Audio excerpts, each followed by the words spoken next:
About the time that I was finishing my undergraduate college experience at the University of South Carolina, there was a progressive rock band called Kansas.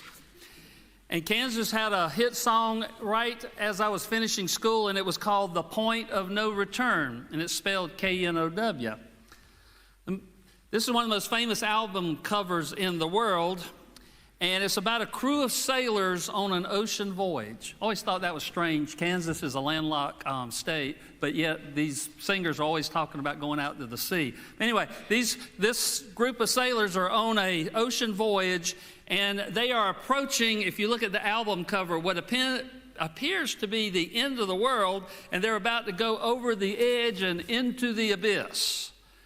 They had reached the point of no return. Now, if they went further, they were going to be plunged into uncharted territory from which they could not return.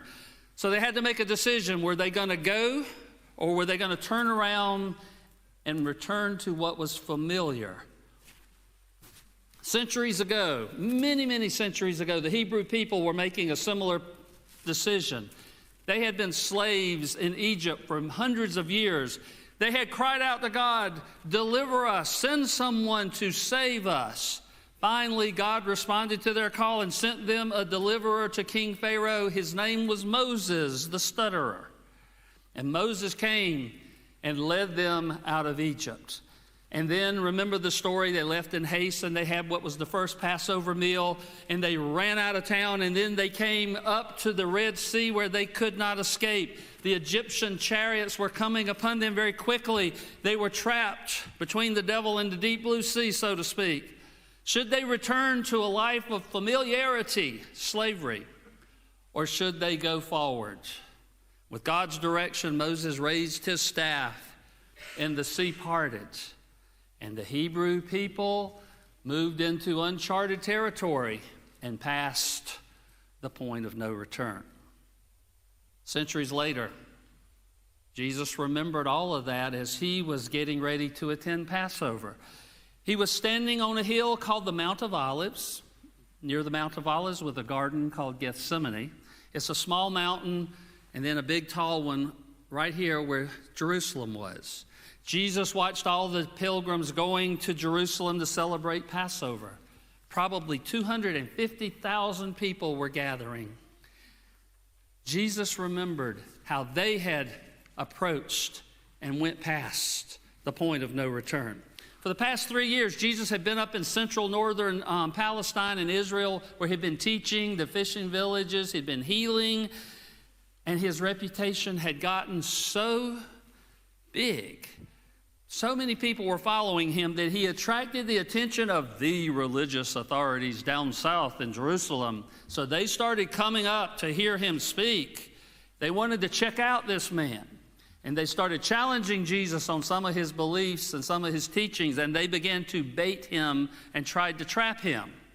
Finally, Jesus knew as time passed, he was going to have to go south to Jerusalem and meet them on their own turf. And his friends said over and over again, "Don't do it. Don't do it, Jesus. Don't." But Jesus spent all that time at night, remember, praying to God, and he knew that facing Jerusalem was the right thing to do. His friends reluctantly followed him. Remember what Thomas said, "Well, we might as well go die with him. It was going to probably happen to us all," and they went scared to death. On the road to Jerusalem, they joined up with many other crowds of people who were heading for the Passover, the biggie celebration each year for the Jews. A few miles outside of Jerusalem, then Jesus started acting a little strangely. He told two of his friends, "Will you go over to that village nearby and ask them to bring a colt?" They'd never seen Jesus ride a donkey before. He was strong of limb and he walked everywhere he went, but they went ahead and got it anyway. And as soon as Jesus got on that donkey and began to descend from the Mount of Olives, they remembered the quote from the prophet Zechariah, "Lo, your king comes to you, triumphant and victorious, and he humble, riding on a donkey." So Jesus is going down the Mount of Olives and heading to Jerusalem. And he looked over there. If you've ever been to the Holy Land and you're looking from the Mount of Olives and you see Jerusalem from that viewpoint, you'll do exactly what Jesus did. You'll cry. It's breathtaking. Jesus knew he was about to descend to the point of no return, as he was going to confront the Roman Empire and the religious authorities. So here they go. And as they come up to Jerusalem on the eastern side, people stop. And even before they entered Jerusalem, they laid down cloaks in their way and said in loud voices, "Blessed is the King who comes in the name of the Lord." Meanwhile, on the other side of Jerusalem, the western side, Governor Pontius Pilate, representing Caesar Augustus, with his legions of soldiers, entered Jerusalem. Pontius Pilate sat on a white stallion. He was the face and extension of Emperor Caesar Augustus. Once a year, Pontius Pilate would ride up to Jerusalem from his coastal residence out by the ocean, so he would be present for Passover. Following Pilate into Jerusalem was his entourage of Roman soldiers. They came in horse-drawn carriages and spears and shield in their hands, decked out in armor, looking powerful and warlike, reminding folks that they were there to keep order. It was okay. By the way, that was just the heat. It does that about 5 or 6 times a year. It didn't bother me. I'm used to it. Anyway, it was okay for the Jewish folks to commemorate the ancient victory over Israel called Passover. It was all right if they did that as long as they remembered that Rome was in charge and watching their every move. So while Jesus and his ragtag processional came in from the east on a tiny donkey, reminding the world his kingdom was not from this world.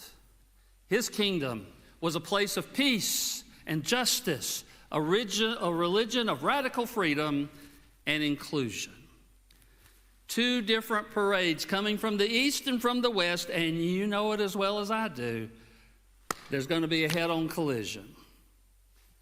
Don't know if you've ever watched a head-on collision. It is not pleasant, especially if you know it's going to happen.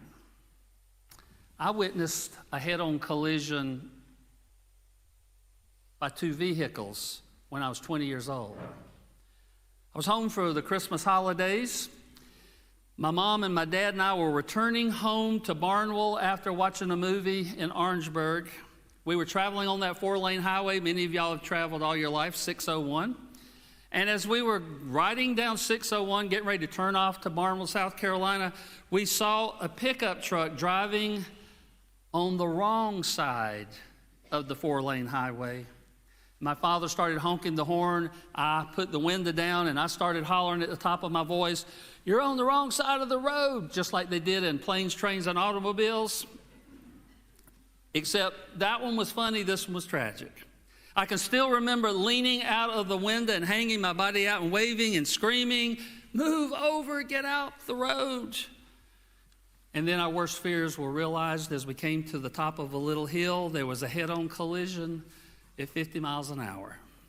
And that was a heart-wrenching sound to hear, metal upon metal. My dad pulled off the road, and my father and I ran across the road. I ran to the driver who was on the wrong side of the road, and my father went to the elderly couple who was still in their car. The man that I went to, he was slumped over in the steering wheel, pinned in, could not get him out. And I reached in and felt for a pulse. It was very faint. And during the 5 seconds when I contemplated what to do, I experienced firsthand the consequences of what happens for a head-on collision. It is an awesome and sad thing to feel somebody's pulse stop. And that image has bothered me for years. To know you are going and about to see a head-on collision and you're doing everything you can to stop it and you fail. But neither Pilate nor his legions of soldiers nor Jesus or his small group is going to stop it from happening. Jesus is at the point of no return. To quote that classic Palm Sunday hymn, Right on, King Jesus, right on. No man can hinder him. No man can hinder me. After entering this temple, Jesus goes straight into the city, goes straight up to the temple, and he was horrified at what he saw. He witnessed the money changers out in the concourse who were grossly extorting and overcharging the pilgrims coming into town who needed an animal for sacrifice. Pilgrims who had scrimped their life savings to come to Jerusalem now were being ripped off by the money changers. And Jesus was so angry at this extortion, he drove them out of the temple and he called them a den of thieves. All Jesus was doing was quoting what Jeremiah the prophet had said 550 years ago when he called the old temple a den of robbers. Please note this. Jesus was not attacking the system of religious sacrifices. He approved of it. Jesus was not attacking his beloved Jewish faith. He loved his faith and heritage. What he was attacking and was acting out was God's impatience with religion when we forget the main purpose. When a religion ignores the poor, folks, I say this every Sunday, but it's true. When a religion ignores the poor, when a religion ignores the weak, when a religion ignores the oppressed and the outcast and spends most of their time and energy on rituals and rules and regulations and who gets to be an officer and who doesn't, you're not tending to God's business. Loving and serving the Lord your God with all your heart, your mind, and your soul and your strength, that is what true religion is. My house should be a house of prayer, Jesus said. You have made it a den of thieves. And with those two acts, riding in on the donkey, running the money changers out of the temple, Jesus passed the point of no return, sealed his fate. On Sunday morning, Jesus was hailed as a king. High noon on Fire Friday, he ends up on a cross. So I want you to think this morning very carefully as I close, as we move into this very sacred Holy Week.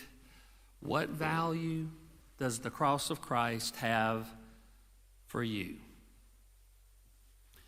J. Barry Shepherd used to be the pastor at First Presbyterian in New York City. He's long since retired, but he remembers and tells the story about how he flew over to Scotland to visit his native country, and it just so happened that he was carrying back to New York City to his church a large Celtic cross from the Isle of Iona. He had wrapped up the cross very carefully in layers of paper and padding because he didn't trust the baggage handlers. He thought it best to carry that big cross on the plane himself. As he approached the airport x-ray machine, the guards looked at him very suspiciously because it looked very much like an automatic weapon. And when the image of that 2 or 3 foot Celtic cross appeared on the x-ray screen, you saw him breathe a sigh of relief. Early the next morning when he woke up, Shepherd and his fellow passengers were getting off the plane at JFK Airport. The customs agent looked at that big bulky thing he was calling and he said, "Do you have anything to declare?" "Only this cross," said Shepherd, still sleepy from his long flight. The agent looked down at the cross and then scribbled something in a form piece of paper, and it was only later that Shepherd got to see what the customs agent had written. "Item of sentimental value of little or no worth." So this week, I want you to imagine the customs officer asking you as we go through this week, "Joel, Susan, Donna, do you have anything to declare?" And what will your answer be? In the name of the Father, and of the Son, and of the Holy Spirit. Amen.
there is no pardon.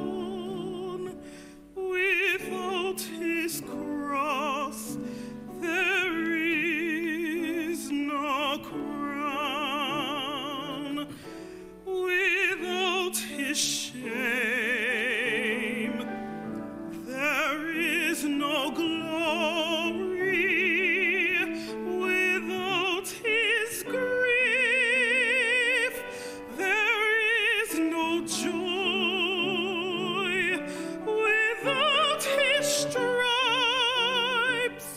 there is no healing. Without his cross, there is no crown.